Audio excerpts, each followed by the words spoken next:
What if I told you 95% of companies claiming to use AI aren't making a single dime from it? Silicon Valley knows this. The question is, do you? Before it pops.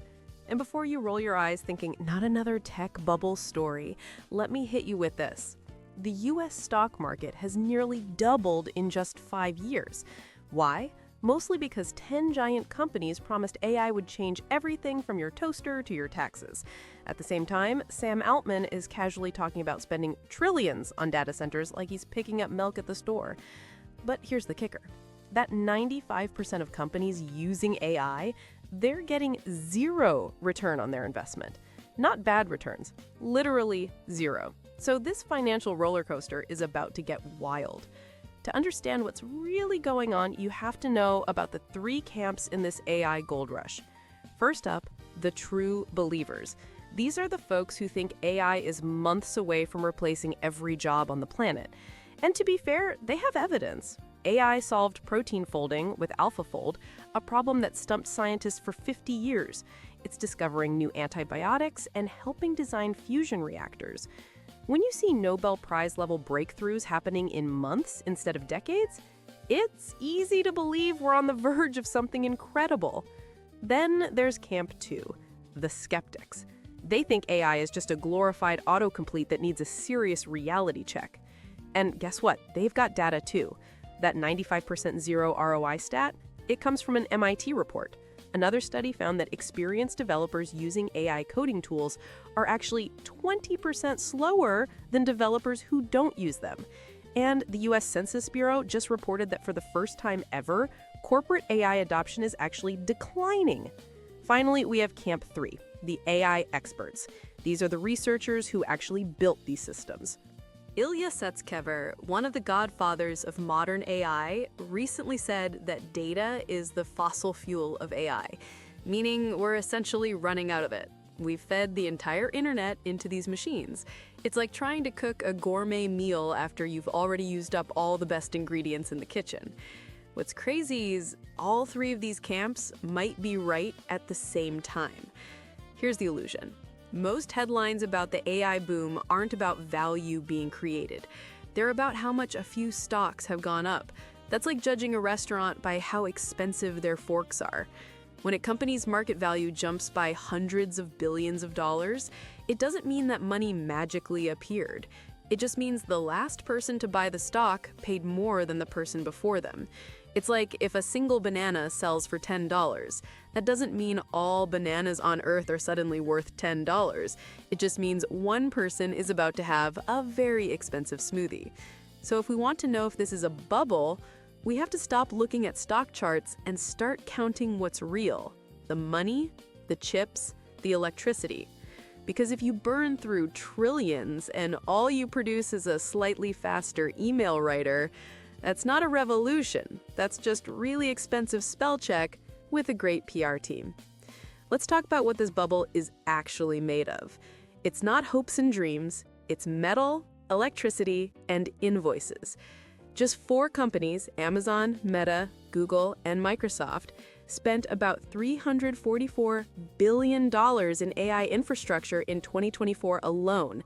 That's more than 1% of the entire GDP of the United States, which is insane, considering most of us can't get autocorrect to spell our own names right. OpenAI's Sam Altman expects to spend trillions on data centers in the not very distant future. That's trillion with a T, as in a totally normal amount to spend on computers that hallucinate facts. China's state-owned companies have reportedly spent another $500 billion on their own AI build-out. Add it all up, and we're already past the $1 trillion mark, just on hardware. Before you even count the energy, the staff, or, actual profits. That's the reality on the ground. A mountain of tangible costs for a promise that for 95% of businesses hasn't paid back a single cent. Right now, AI data centers are eating about 1.5% of the entire world's electricity.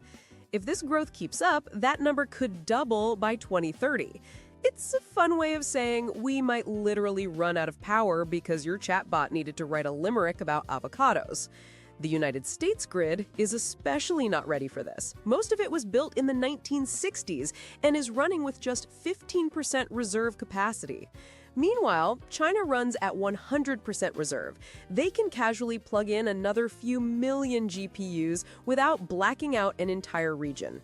U.S. electricity prices have nearly doubled in the last 3 years, partly because of this AI build-out. So when your grocery bill goes up, part of that might actually be your neighbor asking an AI to write their wedding vows. And here's the hidden cost almost no one budgets for: water. Those shiny AI data centers can gulp millions of gallons a day for cooling, often more than the towns they're built next to. In drought-prone regions, that means real trade-offs. Farms, homes, and hospitals are competing with server racks for the same resource. Utilities are already fast-tracking gas plants and diesel backups just to keep these things online, pushing emissions up right as demand spikes. So even if AI gets cheaper per token, the true bill for power upgrades, cooling, and carbon is just silently rising in the background. Even the "we'll fix it with renewables" plan is hitting a wall. The queues to connect to the grid are years long, new transmission lines take a decade to build, and AI's 24/7 demand doesn't match the intermittent nature of solar and wind. That mismatch is forcing big tech to look at nuclear power or just build new data centers in countries whose grids can actually say, yes, fast. So if the tech isn't ready for this scale, why are companies throwing billions at it? Simple. No one wants to be the one who missed the future.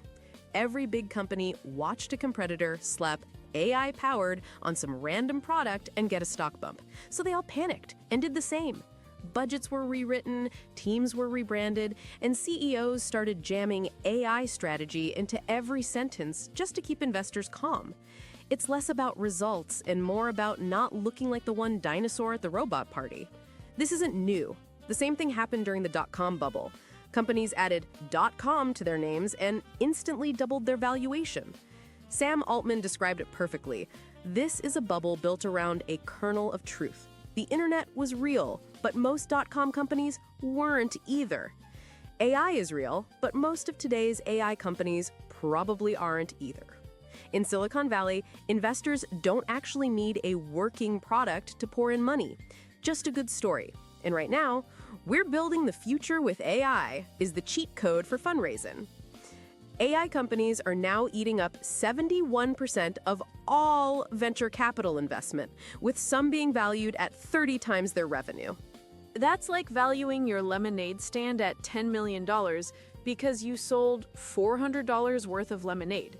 Private markets let this bubble grow faster because there's no daily stock price to expose how shaky things are.